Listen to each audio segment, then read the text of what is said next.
नमस्कार दोस्तों, VN study classes में स्वागत है। आज हम लोग पढ़ेंगे एक नया चैप्टर जिसका नाम है इलेक्ट्रॉनिक कॉन्फ़िगरेशन यानी इलेक्ट्रॉनिक विन्यास। तो आज हम लोग देखेंगे इलेक्ट्रॉनिक विन्यास के बारे में। इसके पहले हमने परमाणु संरचना चैप्टर को पूरा पढ़ा। अब हम लोग देखेंगे इलेक्ट्रॉनिक विन्यास को। तो आइए शुरू करते हैं। इलेक्ट्रॉनिक विन्यास किसे कहा जाता है? तो इलेक्ट्रॉनों को अरेंज करके इसमें लिखा जाता है। यानी इलेक्ट्रॉनिक विन्यास जो है वो इलेक्ट्रॉनों को अरेंज करने का एक नियम है। मतलब किस उपकक्षा में कितने इलेक्ट्रॉन होंगे ये अरेंज किया जाता है इसमें, और इसे हम अफबाहु के नियम के अंतर्गत पढ़ने वाले हैं। तो जैसा कि आप देख रहे हैं, इस तरह से जो है वो इलेक्ट्रॉनिक विन्यास निकाला जाता है। तो इसको हम लोग समझेंगे बढ़िया से। आइए समझते हैं। इलेक्ट्रॉनिक विन्यास को लिखने का तरीका क्या है। जैसे हम यहाँ लिखते हैं 1s 2s 3s 4s 5s, इस तरह से एक लाइन में मैंने s वाला लिखा। उसके बाद p वाला शुरू होता है, s p। तो p वाला 2 से शुरू होता है, तो 2 के सामने हम p लिखेंगे। 2p 3p 4p 5p 6p 7p, इस तरह से हम लोग लिखेंगे। उसके बाद एस पी हो गया। अब डी वाला लिखते हैं, तो डी तीसरा में लिखेंगे हम लोग। डी शुरुआत करेंगे तीसरा में। ये हो गया 3D 4D 5D 6D, इस तरह से बढ़ते जाता है। उसके बाद एफ वाला शुरू करेंगे 4 से, 4F 5F 6F, इस तरह बढ़ेगा। हम लोग अब इलेक्ट्रॉनिक विन्यास को लिखते कैसे हैं, तो पहले हम शुरुआत करेंगे 1s लिखेंगे। पहले हम लोग क्या लिखेंगे 1s। उसके बाद हम लोग शुरुआत करेंगे 2s, फिर चला जाएगा यहाँ से 2p, फिर 2p से 3s में जाएगा। फिर उसके बाद 3s के बाद 3p से शुरू होगा यहाँ से। उसके बाद 3p के बाद 4s में जाएगा। ये जो इलेक्ट्रॉन है वो इस तरह से जाता है। फिर 3D, फिर 3D के बाद 4p, फिर 4p के बाद 5s। इस प्रकार आगे हम करेंगे तो 4D, फिर आएगा 5p में, फिर यहाँ पर अगर 6p होगा 6s होगा तो ये जाएगा 6s में। तो इस तरह इलेक्ट्रॉनिक विन्यास को हम लोग लिखते हैं। जैसे एग्जाम्पल में हम लोग देखते हैं, जैसे मान लिया जाए कि ऑक्सीजन का अगर निकालना है इलेक्ट्रॉनिक विन्यास, तो ऑक्सीजन का कितना होता है परमाणु क्रमांक 8। तो इसका कैसे निकलेगा? सबसे पहले यहाँ देखिए 1s को लिखेंगे यहाँ पे 1s। हमको 8 इलेक्ट्रॉन सजाना है। 1s के बाद कौन आएगा 2s को लिखेंगे हम यहाँ पे। उसके बाद आएगा 2p, तो 2p को यहाँ लिखेंगे। अब देखिए इस पे जो है हम इलेक्ट्रॉन भरेंगे। s के लिए कितना इलेक्ट्रॉन 2, s के लिए 2। अब कितना हो गया ये 2 और 2 4 हो गया, बाकी बचा 4 इलेक्ट्रॉन, तो 4 इसमें जाएगा। तो कितना हो गया 1s2 2s2 2p4। तो ये इसका इलेक्ट्रॉनिक विन्यास हो गया। और एग्जांपल लेते हैं जैसे सोडियम का परमाणु क्रमांक 11 होता है। इसको हम पहले लिख लेते हैं। पहले क्या आएगा, ये वाला आएगा 1s, तो 1s को लिख लेते हैं 1s। उसके बाद आएगा 2s, तो 2s को यहाँ लिखते हैं। उसके बाद आएगा 2p, तो 2p को पहले लिखते हैं 2p। फिर आएगा 3s, तो 3s को लिखेंगे। अब देखते हैं कितना इलेक्ट्रॉन इसमें आ सकता है। तो s में 2 इलेक्ट्रॉन जाएगा, इसमें भी 2 इलेक्ट्रॉन।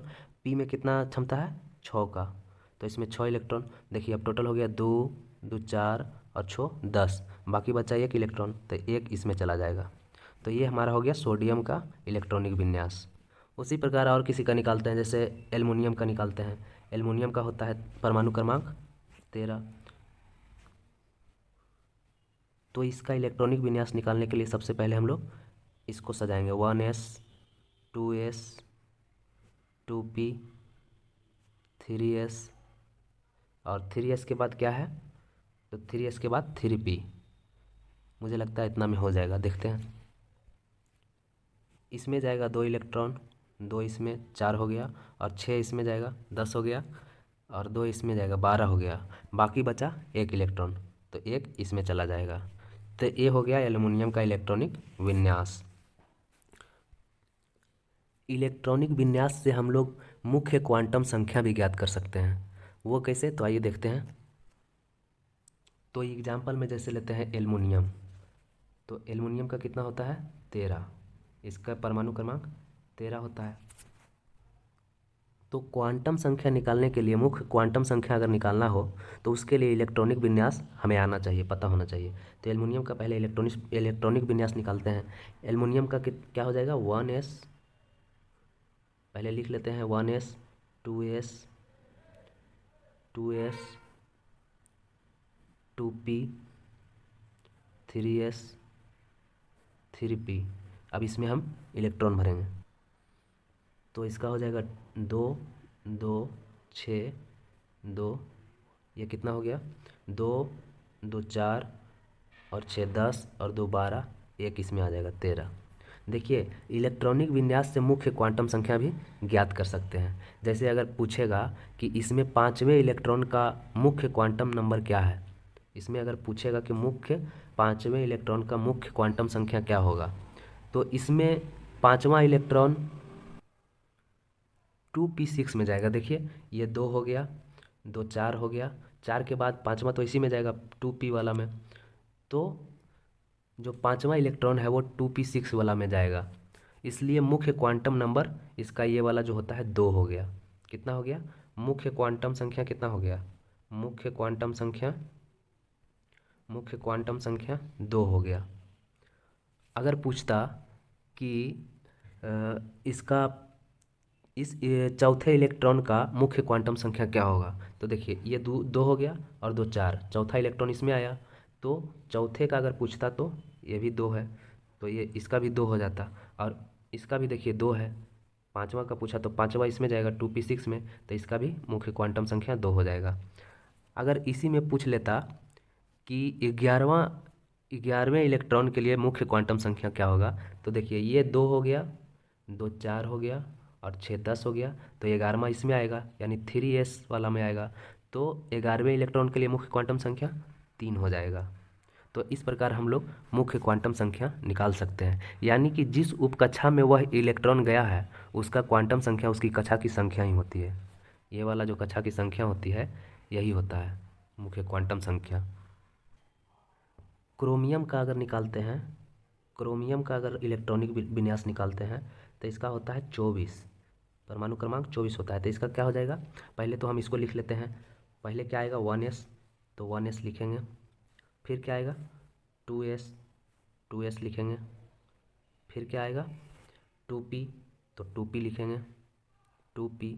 उसके बाद क्या आएगा 3s, तो 3s लिखेंगे। उसके बाद क्या आएगा 3p, तो 3p यहाँ पे लिखेंगे। उसके बाद आएगा 4s, तो 4s लिखेंगे। उसके बाद क्या आएगा 3d, तो यहाँ पे 3d लिखेंगे 3d।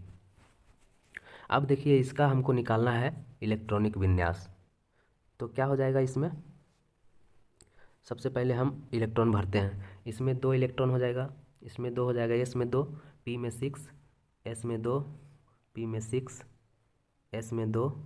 अब देखिए गिन लीजिए कितना हो गया, 2 2 4 2 6 2 2 4 और 6 10, 2 12 6 18 और 2 20। तो इसमें कितना आएगा डी वाले में 4 इलेक्ट्रॉन आएगा। लेकिन डी सब सेल में, ये जो डी सब सेल है इसमें डी सब सेल में 4 और 9 इलेक्ट्रॉन को एक्सेप्ट नहीं करता है।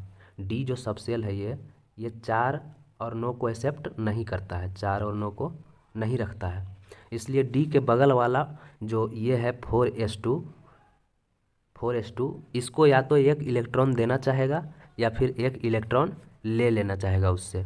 डी वाला जो है ये एस वाले से या तो लेना चाहेगा एक इलेक्ट्रॉन या फिर देना चाहेगा, क्योंकि डी वाले में 4 इलेक्ट्रॉन हो रहा है और 4 इलेक्ट्रॉन जो है डी सबसेल नहीं रखता है, 4 और 9 इलेक्ट्रॉन नहीं रखता है।